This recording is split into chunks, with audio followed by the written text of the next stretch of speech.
Afternoon, people. So this is my second video of the day, second consecutive video about health, about your health, about things that can maintain your health and things that can damage your health that we just do every single day, and which the entire healthcare sector, scientific sector, governmental sector, medical sector, pharmaceutical sector absolutely know about, but are not making it front and center in terms of the knowledge that they impart to people.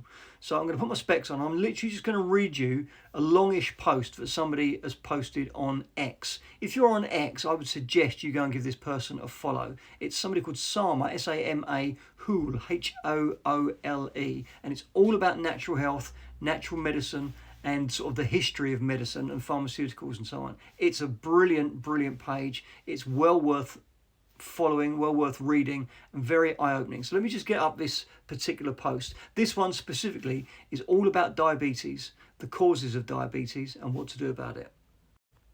Right, I'm literally just going to get out of the way. My hair's a bit short, so get out of the way and read this out to you and go through some of this history, and then you can listen and make your own mind up. In 1797, John Rollo, a British army surgeon, had a diabetic patient who was passing sugar in his urine. He put him on a meat and fat only diet. The sugar disappeared, the patient recovered, and Rollo published a paper on it. For the next 100 years, low carbohydrate diets were the standard clinical treatment for diabetes.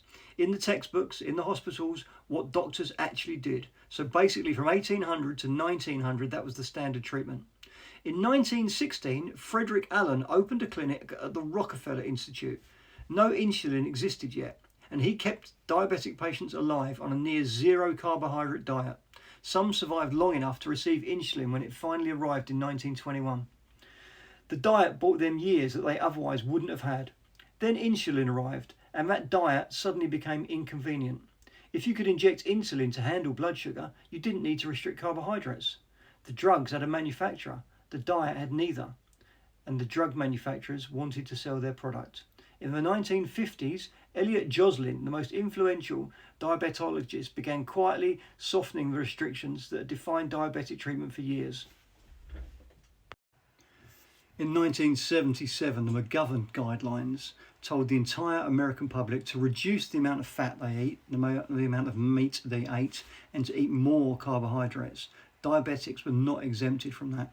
So by the 1980s, the American Diabetes Association was recommending 50 to 60% of their calories from carbohydrates for diabetic patients. 50 to 60% for a condition which is defined by the inability to regulate blood sugar. The prescriptions went up, the insulin doses went up, the complications went up, and the pharmaceutical companies filed quarterly earnings that would make a small country uncomfortable. Then finally, in 2008, the ADA acknowledged that low carbohydrate diets could be appropriate for diabetes as an option in a footnote after 30 years of recommending exactly the opposite. In 2019, Virta Health published a 2-year trial, Low Carbohydrate Diet, Type 2 Diabetes Reversed, not managed, completely reversed. The same outcome that Rollo documented way back in 1797.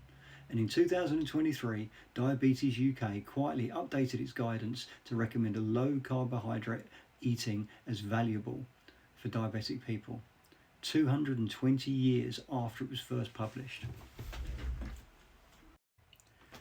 Do you, like me, find that absolutely astonishing and absolutely disgusting? The medical literature has shown since 1797, what's that, 229 years now, that eating a high-fat, high-meat, low-carbohydrate diet resolved the problem of diabetes. They did it for 100 years, from 1797 to 1900, 1912, and then gradually big business, the banks, pharmaceutical companies, medical companies, food companies got involved, and then they spent 30 to 40 years actually recommending the exact opposite. They recommended the very thing that made diabetes much, much worse. So if you're watching this and you're diabetic, cut out the carbohydrates, cut out the sugar, lots of meat, lots of natural fats, lots of fish, lots of oily fish, green vegetables, sorted. I'm not saying you can completely solve your problem, but you can 100% help yourself.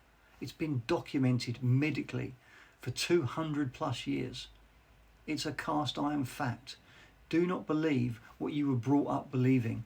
in the 50s and 60s and 70s and 80s and 90s and 2000s. Eat meat, eat fat, cut out the carbs. It's good for you. It's good for all of us. The facts say it. Rollo said it in 1797. What a joke.